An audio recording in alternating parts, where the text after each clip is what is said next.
Hello students, welcome to Websphere Solutions. हमने अपनी पिछली वीडियो में डोम कवर किया था। डोम मैनिपुलेशन का बेसिक्स किया था हमने पढ़ा था कि हम एलिमेंट को सिलेक्ट कैसे करते हैं जावास्क्रिप्ट के अंदर और फिर उसे मैनिपुलेट कैसे करते हैं।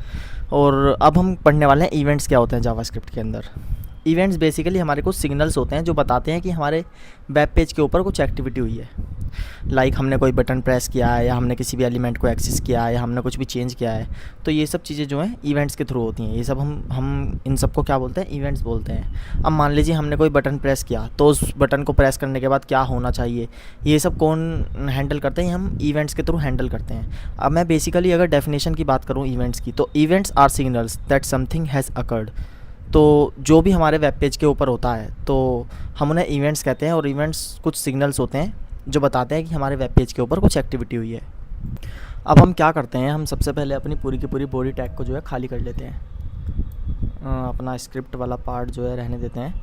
ये हमने सब डिलीट कर दिया और अपनी स्क्रिप्ट वाली फ़ाइल जो है यहाँ हमने ऐड कर रखी है। अब हम क्या करते हैं, अपने बॉडी टैग के अंदर एक बटन बनाते हैं, BUTTON। हमने क्या किया, एक बटन बना लिया, इसके ऊपर लिख दिया क्लिक मी। फ़िलहाल हमारे style.css वाली फ़ाइल को भी बिल्कुल एम्प्टी कर लेते हैं और app.js को भी एम्प्टी कर लेते हैं। Ctrl S। अब हम अगर इसका आउटपुट देखें तो फ़िलहाल हमें सिर्फ एक बटन दिखाई देगा, क्लिक मी। हालांकि इसके ऊपर क्लिक करने से कुछ भी होगा नहीं। अब हम क्या करेंगे, अपनी एक प्रॉपर्टी पढ़ेंगे, इनलाइन प्रॉपर्टी को। अगर हम इसके अंदर HTML फाइल के अंदर ही एक ऑन क्लिक नाम का हम अगर एट्रीब्यूट क्रिएट कर दें, तो हम इसके अंदर बेसिकली कंसोल, अपना जावास्क्रिप्ट का एक पार्ट लिख देते हैं, console.log।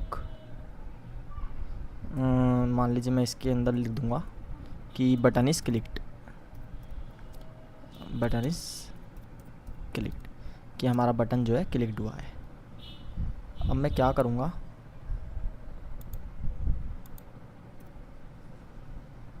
तो मैंने यहाँ पर बटन इज़ क्लिक्ड लिख दिया। मैं Ctrl+S करके अपना जब आउटपुट देखूँगा, इसी को मैं रिफ़्रेश कर लेता हूँ, और जैसे ही मैं यहाँ बटन के ऊपर क्लिक करूँगा, यहाँ पर मेरा लिखा आ जाएगा बटन इज़ क्लिक्ड।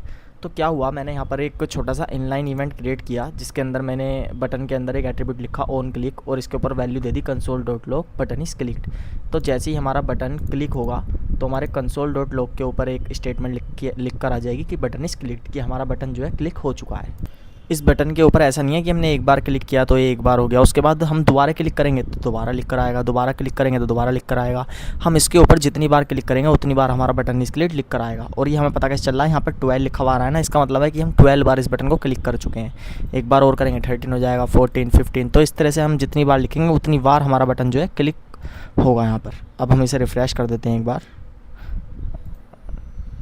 अब अगर जो हम आगे चाहें, हम एक की जगह 2 लाइन प्रिंट करा सकते हैं। लाइक हम अपने VS कोड के अंदर आते हैं और यहाँ पर हम एक और console.log लिख लेते हैं, console.log,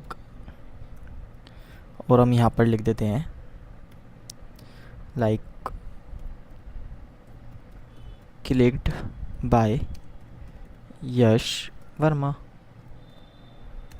तो यहाँ पर क्या होगा, जैसे ही हम Ctrl+S करके अपने आउटपुट के ऊपर जाएंगे और अब जैसे ही हम यहाँ पर क्लिक में करेंगे तो बटन इज़ क्लिक्ड बाय यश वर्मा। एक बार और करेंगे, बटन इज़ क्लिक्ड बाय यश वर्मा। तो हमारी 2 लाइन प्रिंट हो रही हैं।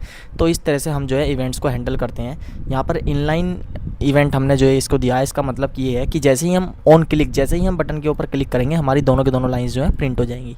बेसिकली हमने ये एक इवेंट जो है हैंडल किया है।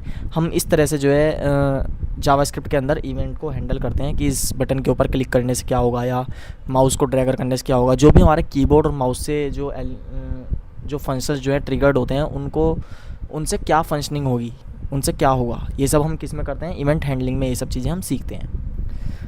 इनलाइन इवेंट्स जो हैं वो ज़्यादातर एफिशिएंट नहीं होते, डिफ़िकल्ट होते हैं और अंडरस्टैंड करने के लिए भी बहुत ज़्यादा डिफ़िकल्ट होते हैं। तो इनलाइन इवेंट्स हम पर्टिकुलर इतना नहीं लिखते हैं। उसके लिए हमारा जावास्क्रिप्ट की फ़ाइल के अंदर हम सारे इवेंट्स को जो है लिखते हैं और उसके बाद उनको हैंडल करते हैं। That's it.